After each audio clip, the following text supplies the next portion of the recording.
Welcome to The Explainer. Have you looked at your phone today? Well, you're probably looking at a screen right now, right? Today, we're tearing into something you interact with every single day, the modern attention economy. But honestly, I don't want you to just think of this as a random collection of apps and websites. No, it's more like a giant, highly calibrated machine, and it's specifically designed to capture, hold, and monetize your focus. So let's peel back the screen and look directly at the gears inside this thing.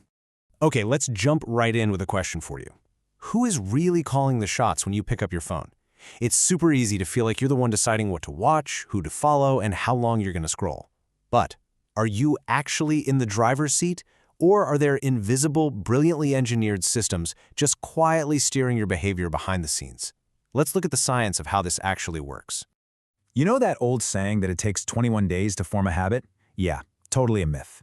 According to a really rigorous study out of University College London by researcher Philippa Lally, the actual scientific average time it takes to build a habit is 66 days. So why does that matter to us? Because the digital machine is meticulously built to accelerate that exact neurological process.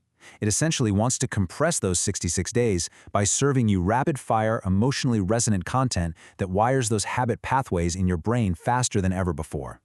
To figure out exactly how it does that, here is our roadmap for the explainer. 1. The attention blueprint. 2. Decoding the 2025 algorithm. 3. Generative AI takes over. 4. The pushback with digital laws. And 5. The future of authenticity. All right, kicking things off with Section 1, the attention blueprint, and the foundational psychology of focus. This brings us to the Fogg behavior model, which was developed by B.J. Fogg over at Stanford. The formula is B equals MAP. That means a behavior occurs when motivation, ability, and a prompt all converge at the exact same moment. If literally any one of those is missing, the behavior, like, opening an app or watching a video, just doesn't happen. Now, what's genuinely fascinating here is the difference between motivation and ability. Because motivation fluctuates, right? It comes in waves. Tech companies know this. So instead of relying on you being highly motivated, they focus relentlessly on that ability piece, making the behavior absolutely effortless. And according to the Fogg model, ability relies on this simplicity chain made up of 6 links. Basically, for a behavior to be easy, it shouldn't take too much time, cost money, require physical exertion, demand heavy thinking, break social norms, or mess up your routine. And that chain is only as strong as its weakest link. Social apps flawlessly eliminate mental and physical effort. Think about the infinite scroll for a second. It costs literally no money, requires the tiniest physical swipe of your thumb, and takes zero mental effort to load the next video. They've absolutely mastered that ability factor to keep us hooked. Moving right along to Section 2, decoding the 2025 algorithm. This is the engine of the machine. So it turns out there's been a massive shift in how social media is architected. Legacy platforms were built on what's called the social graph. They basically showed you content based on who you knew, your friends' life updates, their vacation photos, that kind of thing. But platforms today have shifted to the interest graph. And this engine does not care who your friends are at all. It serves you hyper-targeted content based strictly on what you like, analyzing literally every millisecond of your watch behavior to feed your specific niche interests. Let me walk you through what happens the second a video is posted today. It enters this rigorous trial and error process. Step 1. The system looks at the metadata, the captions, the sounds, the visuals, and pushes the video out to a highly targeted micro-niche test group. Step 2. It closely measures how that specific group interacts with it. And if it succeeds there, bam! Step 3 triggers a viral rollout to broader related communities. It is a highly calculated, multi-stage test of content quality. Which brings us to a number that is an absolute nightmare for every aspiring creator: 200. The infamous 200-view jail. A lot of creators get super frustrated when their videos stall out at exactly 200 views, and they think, oh, the app must be broken. But strategy experts like Mike Yonda point out that no, this isn't a glitch. This is the algorithm working perfectly. It's simply the system deciding that your video didn't pass that initial micro-niche test phase we just talked about. It's really more of a safety zone to learn and test ideas before your content is pushed to the masses. So how exactly does it grade that test? Well, in 2025, the algorithm overwhelmingly prioritizes quality over quantity. Shallow interactions, like just double-tapping for a like, means significantly less now. What truly fuels this engine is meaningful engagement, total watch time, high completion rates, and especially saves in shares. If someone saves your video, it signals real usefulness. If they share it, it means they found it worth recommending to a friend. Those deep interactions, that's the new currency of the interest graph.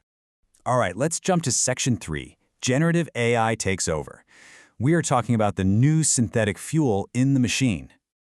Look at this staggering stat highlighted by Digiday. 80% of creator direct messages go completely unanswered. 80%. Creators are just totally overwhelmed, running around trying to manage ideas, filming, and business deals all at once. And because they're so desperate for scale, AI agents are stepping in. Programs like Pop.Store's Echo Me are literally out there right now autonomously reading DMs, identifying revenue opportunities, and even chatting with fans acting on behalf of the creator. And just to show you how far this outsourcing really goes, check out RHI's platform called Made.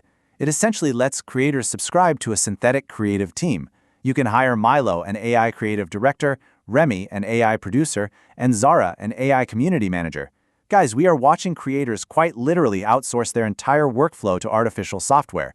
They are trading that messy human serendipity for hyper-efficiency, just to win the race to feed the algorithm. But, and this is a big but, this synthetic fuel comes with some massive financial and reputational risks. Take the case of mega creator Khaby Lame.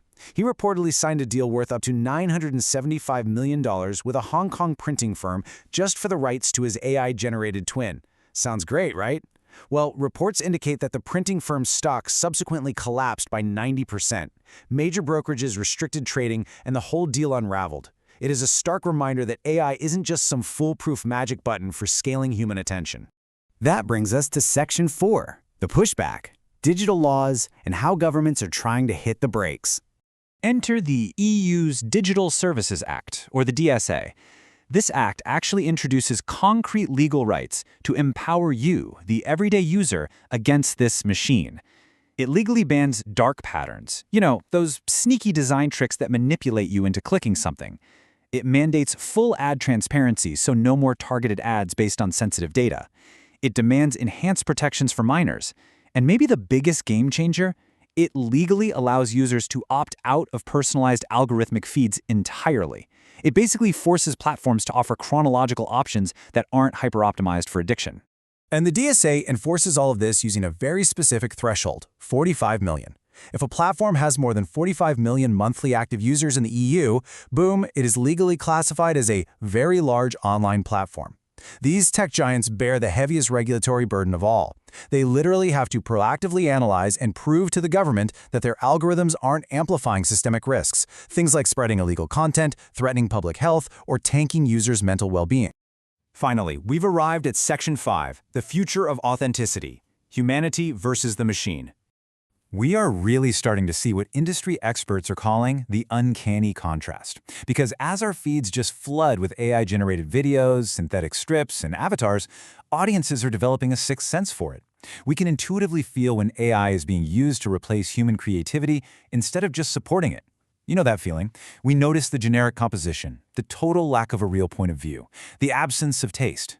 There is just a vast, vast difference between AI perfection and genuine human intention.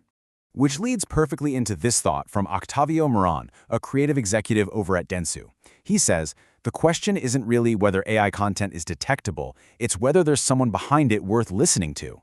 I mean, that hits the nail on the head, right? That is the ultimate takeaway here. Amidst all these highly engineered simplicity chains, the 2025 interest graph algorithms, and the AI community managers, an authentic human perspective is the absolute one thing the attention machine cannot manufacture.